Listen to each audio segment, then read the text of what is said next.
guys, today I'm redoing my January wrap-up. It's crazy that the first month of 2020 is over, but like thank goodness, because January went on forever. January wasn't really a good reading month. I read 8 books, but I DNF'd 3, so I technically finished 5 books. And I've never DNF'd that many books, so let me just get into some stats. So for pages read, I'm gonna stand over here. Pages read was 1,424, not including my audiobook. And for male versus female authors, I read 2 male authors and 6 female authors. For ratings, I had 1 2-star, 1 3-star, 1 4-star, and 2 4.5 stars. So I'm just gonna go in the order in which I read these books. So the first book I read in January was Stuck Up Suit, and I actually DNF'd this book at 39%. So basically, if you guys saw my January TBR, this was on there and I was super excited about it. And I guess I was so excited about it that it didn't live up to my expectations, if that makes sense. This book was a total letdown. So basically it's about this girl, and she's like on the train because she lives in New York, and so she's going to work and she sees this guy being like super mean on the phone to someone, and she's like, how can anyone ever be like that? And so he leaves his phone, and then when she ends up returning it, no, that's not right. Well, anyway, they end up meeting each other, and like they really have a good connection, but I don't think I could relate to any of the characters, so it just wasn't for me. It seemed like such a good book, and but yeah, it just wasn't for me. Now, the second book I read was Vicious, and I gave this book 4 stars. I know that this is a lot of people's favorite book, and this book was actually really good. So it's about this guy named Vicious and this girl named Amelia, and Vicious is this stupid rich person, and Amelia's parents are like Vicious's servants, if you would call that. Her mom like cooks and cleans, while her dad like does stuff around the yard. And so like Vicious never lets Amelia forget that she's the help. And maybe that's what I didn't like about it, because for the majority of the book he just sees her as the help, and that's what got me a little bit. But their romance was really good, their connection was really good once they connected. It took a minute to get there, but the storyline was super good. The side characters, loved them all, and so I don't know if I'm going to continue on with this series, but all around it was a really good book.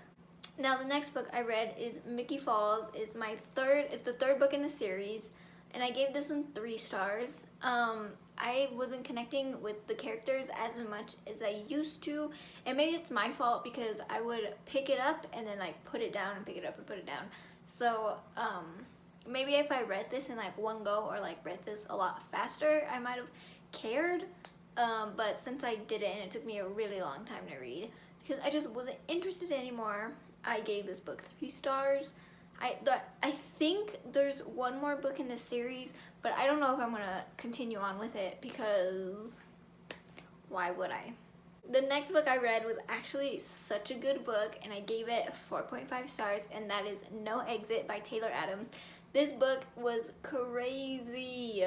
It was so good. Okay, so this book is about a girl named Darby, and she is driving home from Colorado to Utah on Christmas Eve, but there's this big old blizzard, so she has to like pull over at this rest stop, and while she's like looking for service outside, she happens to like circle around the cars, because I think there's 4 other people at the rest stop with her trapped.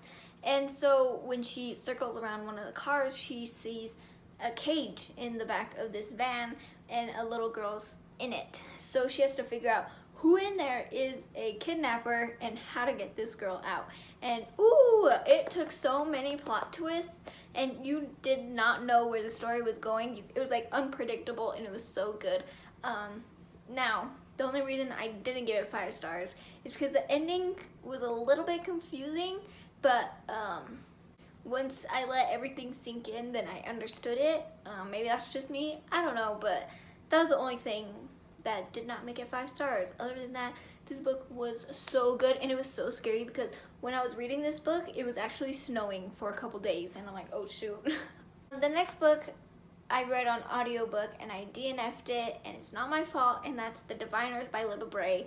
I got this book off of Overdrive from my library, and I just wasn't listening to it, or I was listening to it like not frequently, and so I think I only got like 4 hours into the audiobook before my time ran out. So technically I didn't have the intention of DNFing it, but that's just how the cookie crumbles.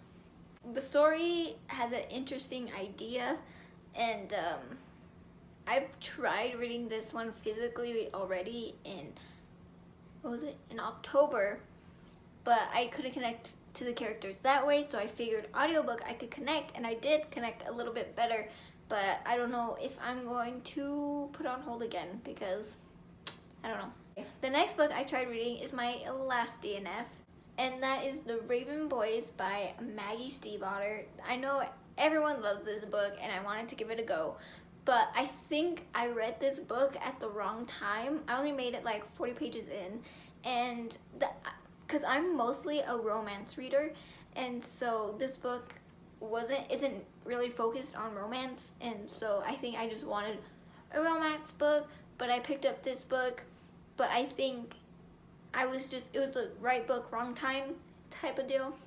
So I would love to pick up this book again because what I did read was really interesting. So yeah, that one's my fault, not my fault, but I definitely do want to try it again. So yeah. Okay, the next book I read I really liked, and that is The Prince and the Dressmaker, and I gave this one 4.5 stars. This is a graphic novel, and it was so cute, it was so good. It's about this girl, and she makes dresses, and the prince has a secret. He likes to wear dresses, so they like team up, and it's super cute, and his parents don't actually know about it. The king and the queen don't actually know about it. And the way that they handled it was just amazing, and I loved it. The only reason why it's not a 5-star book is maybe it's just the way that I read it, but it made me believe that there would be a second book, which there's not. So the ending was just a little bit unsatisfying, but no, this book was amazing, and I'm definitely gonna read it again and again and again and again because it's so good, and it's just that type of book.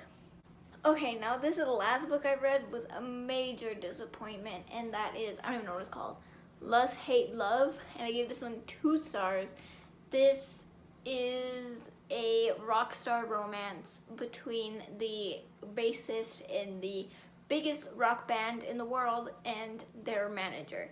And so on Goodreads, this book is really hyped, and it has a really good rating, so I had, I thought it was going to be a good book. I think this book is actually like the 3rd book in the series, but it could be read as a standalone, and I don't know. But I didn't connect with these characters because 1, I am not male, nor am I gay, nor am I a rock star, so I couldn't relate to the characters. Really, once the conflict happened in the book, I did not care what happened. And yeah, I just really didn't care for this book. And this book, okay, let me tell you, this book was 200 pages, maybe like 204 pages, right? This book took me 10 days to read.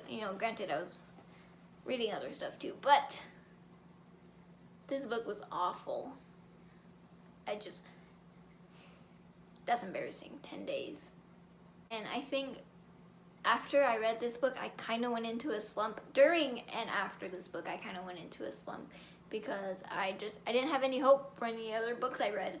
But now I think I'm doing better, and I'm excited to see what February has in store. So those are all the books I read in January. Some good ones, some bad ones, a lot of DNFs. I'm really hoping February will be such a good month.